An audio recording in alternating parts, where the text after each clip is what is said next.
Seguimos aquí en su espacio Voz para el Cambio, esta ventana de compromiso con la patria.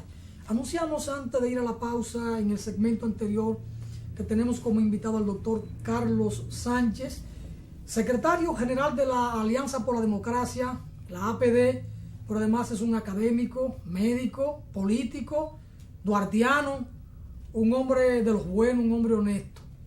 Una prenda, yo no sé, Juan Francisco, si tú escuchaste en los años, a final de los 70, aquella obra de Franklin Domínguez, Se busca un hombre honesto. En mi momento de juventud, que yo hice teatro, poesía coreana y todo esto, de trabajo cultural para la concientización política, nosotros montamos aquella obra, Se busca un hombre honesto. Entonces, cuando uno consigue un hombre honesto, uno se siente orgulloso. Hay que buscar la lupa de Diógenes, porque se han ido escaseando. Yo opino diferente a usted en ese sentido. Este pueblo nuestro es un pueblo de gente honesta. Ahora, los perversos, que son menos, hacen más bulla, más escándalo y manejan recursos. Los perversos en toda la historia han sido menos, pero como perversos se ponen de acuerdo. El gran dilema de los dominicanos y del país, del pueblo dominicano, en términos históricos, es que los buenos no nos ponemos de acuerdo. Los artistas somos más, pero no sabemos ponernos de acuerdo. Así que, bueno, tengo esa diferencia ligera con usted, pero que puede ser de fondo. La veremos más adelante. Más adelante. No podemos echarle a perder el tiempo al invitado. Así rápidamente nos gustaría saber, cómo es un político que está en ejercicio, ahora mismo hay planteado un dilema y se dice que es el momento político más difícil para el expresidente Leonel Fernández, con la disyuntiva que hay, si la cuestión está abierta, cerrada, las primarias abiertas, cerradas, es un gran dilema. Se le ha devuelto lo que Danilo dijo aquella vez, me venció el Estado. Parece que el expresidente está atrapado en este momento. ¿Cuál es su valoración? Bueno, yo pienso que dentro del Partido de la Liberación Dominicana hay una lucha por el control del poder. Es una lucha que se expresa hacia las estructuras de esa organización, y es una lucha que se expresa en la búsqueda de la nominación de la candidatura presidencial. Y en ese sentido, como estamos ante una sociedad que ha venido girando hacia el clientelismo, como estamos en una sociedad que ha venido girando hacia el dame lo mío, Danilo está en mejor posición para vencer al expresidente Leonel Fernández. Porque Danilo tiene el control del aparato del Estado y tiene el control de las estructuras del Partido de la Liberación Dominicana. Ahora bien, Danilo tuvo un año pésimo el año pasado. El 2017 fue un año negativo para Danilo Medina como presidente de la República y como presidente de un gobierno, como jefe de gobierno. ¿Por qué digo esto? El año 2017 estuvo muy matizado por la corrupción del gobierno de Danilo Medina y por lo que a nivel internacional vino a desatarse con el caso de Odebrecht. En ese sentido, Danilo Medina ha perdido legitimidad ante el pueblo dominicano y por eso Leonel Fernández ha tenido la osadía de salir a disputarle a Danilo Medina la candidatura presidencial, fundamentalmente, más que el control del partido. Y está en mejor condición hoy que hace unos meses atrás, porque Danilo Medina ha perdido legitimidad ante el pueblo dominicano por estos temas de la corrupción y la impunidad. Ustedes saben que en el 2017 ha sido el año de la Marcha Verde, y la Marcha Verde fue un punto que colocó a Danilo Medina en jaque. No le ha dado el mate, pero lo colocó en una situación bastante incómoda. Por lo menos de meditación, lo puso a meditar. Bueno, la movilización social. La Marcha Verde es el movimiento político-social más importante en la historia de la República Dominicana. Político-social. Hemos tenido muchos movimientos sociales trascendentales en la República Dominicana, pero no de esa envergadura. Y en ese sentido, ese movimiento a quien ha enfrentado precisamente es al gobierno de Danilo Medina, en la medida que Danilo Medina ha ocultado, ha querido impedir que se persiga la corrupción. Los críticos de la Marcha Verde dicen que está en un periodo de reflujo. ¿Qué usted cree? Los movimientos políticos sociales son eso, son movimientos, se mueven. se mueven hacia adelante, se mueven hacia atrás, o sea, tienen rezagos, eso es natural. Coyuntural. Eso es coyuntural. O sea, esto no significa de ninguna manera que desapareció o va a desaparecer. Ese es el proceso mismo que te va indicando cómo vienen las cosas. Yo pienso que en nuestro país, por un conjunto de características, fin de año, algunos elementos que tienen que ver con muchas veces con manejos internos del mismo movimiento, produjo estas cosas. No, yo pienso que la última manifestación coincidió con un fin de semana largo, me parece. Cosa que la gente está en otra cosa y a lo mejor eso se reflejó. Fue una manifestación buena, yo la considero muy buena, porque se hizo en un lugar muy simbólico frente al Palacio Nacional. Ahí estábamos presentes, ¿cuántas personas? Miles de personas estábamos presentes. Quizás es la manifestación más grande que se ha hecho frente al Palacio. Entonces tú tienes que verla desde esa perspectiva. Además, es arrancando el año, vendrán muchas otras cosas.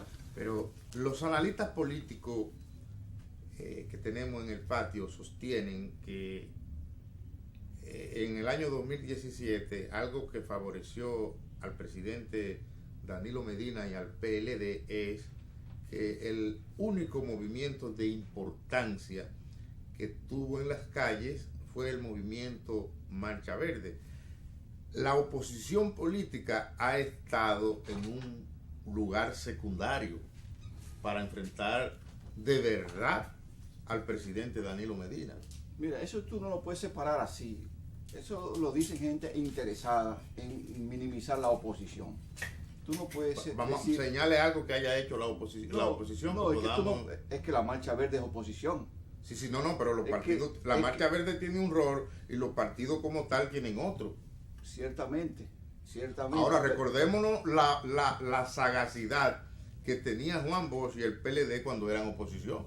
No le daban tregua a los PRDistas. Sí, pero vamos a situarnos. Mira, la Marcha Verde como tal, en su constitución, digamos, en quienes la apoyan, en quienes se manifiestan junto con ellos, ahí estamos todos.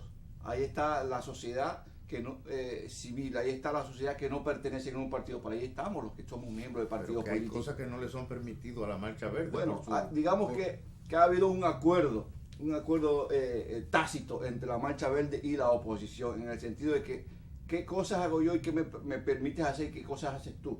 Y en ese sentido hemos cumplido al pie de la letra, pero la oposición ha estado ahí en la Marcha Verde, convocando con su militancia, movilizando la militancia, no dirigiendo la Marcha Verde, porque ese no es nuestro papel.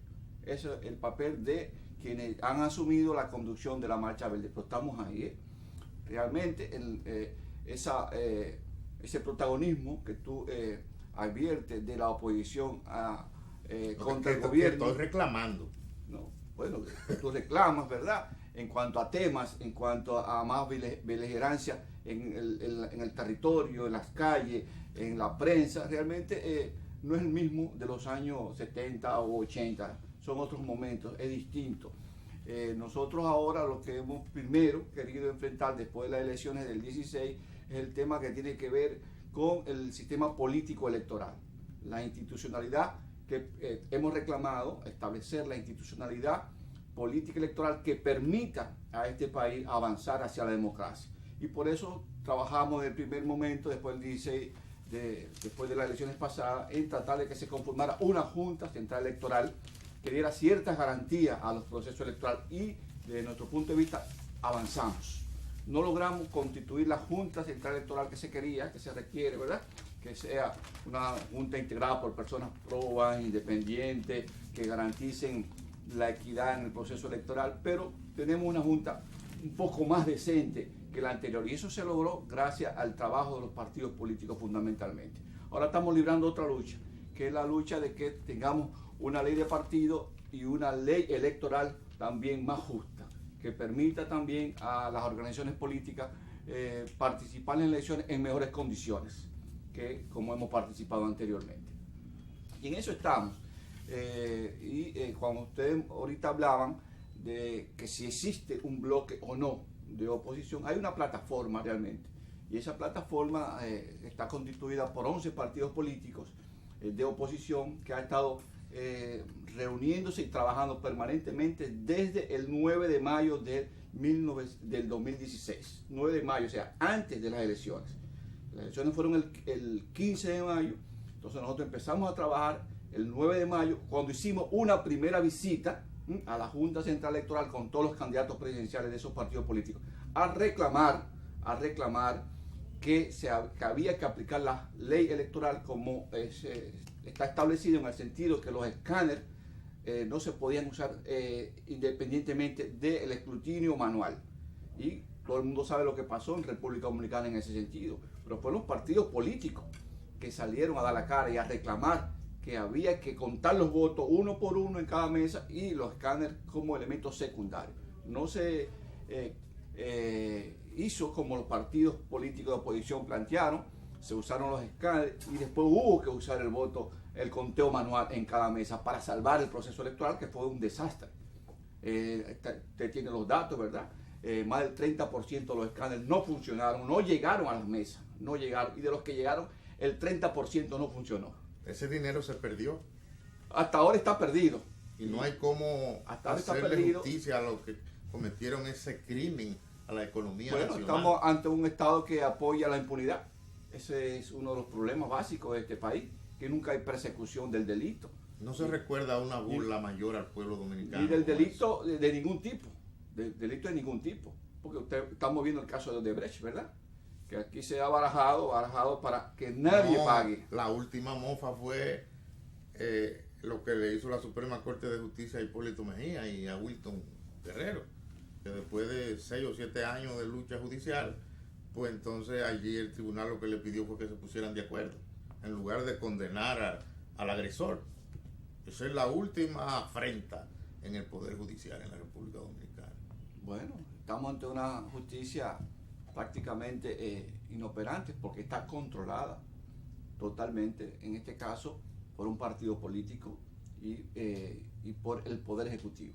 O sea, no hay independencia de la justicia dominicana. Tú tienes un caso en cualquiera de los tribunales y si tú no te pones de acuerdo con el partido de gobierno, tú estás frito, no importa dónde sea. Una expresión de jabonera, tú estás frito. Así es. Se habla de bloque opositor. ¿Qué es un bloque opositor? ¿Qué debe ser un bloque opositor? ¿Opositor a qué? ¿A un gobierno determinado o un partido? Ambas cosas a la vez. ¿O a un sistema político, social e institucional determinado, con unos intereses ideológicos o con unos intereses económicos?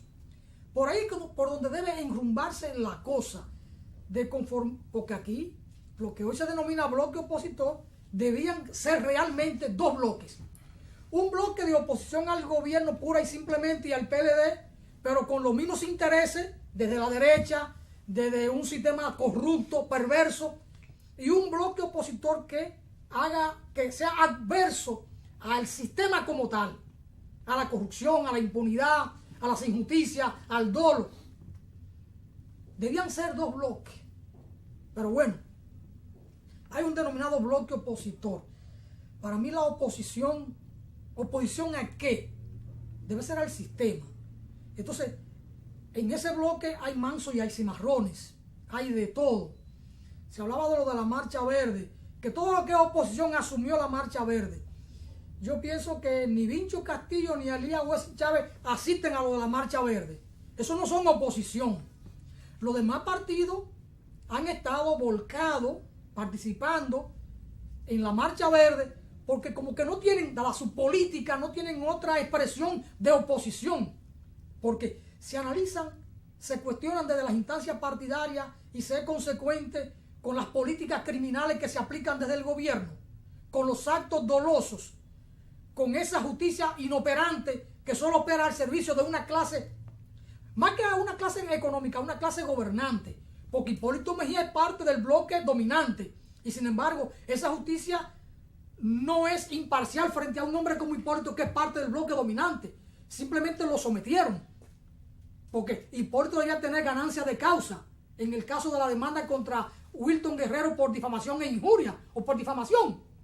Además fue injurioso aquello, lo difamó y lo injurió, y sin embargo después de 5 años archivan el expediente buscando que se pongan de acuerdo y que Hipólito perdone al bueno de Wilton Guerrero. Es decir, eso es una justicia que no es justicia. Y a un hombre del poder como Hipólito, del poder que está ahí, el poder económico, el poder fáctico, jefe de una tendencia, de un partido político, del mayoritario de la oposición, le hacen esto. ¿Qué no le harán a un simple mortal? Entonces, hay que definir lo de oposición. ¿Bloque opositor para qué? Y ahí vemos, para irme a una pausa, una de las facciones del movimiento popular dominicano, la que lidera Fidel Santana, dice: vamos a propugnar por una opción político-electoral desde la izquierda. Pero hay otra facción del MPD que dice que renuncia el gobierno completo. Ambas facciones del MPD, dos discursos diferentes, contrapuestos. ¿Para dónde va el país? Pero, ¿de qué está hablando el MPD de Fidel Santana, que está hablando de una opción de izquierda? Que lo apoyen a él como candidato, porque al final, para el 2020, ¿de qué bloque opositor estamos hablando? Ni de izquierda ni de derecha. Habrán muchos bloquecitos, porque Guillermo Moreno va a ser candidato, aparentemente como una opción democrática de izquierda. Es posible que Minuta Tavares Mirabal se presente como candidata. Yo no tengo ningún elemento para ver en el panorama de que Minuta no va a ser candidata. Patria para Todos y todas va a llevar su propia candidatura. Otro grupo de izquierda, Narciso, y la otra facción del MPD va a quedarse al margen del proceso electoral, aduciendo de que con esa junta no es posible nada y con el uso de los recursos.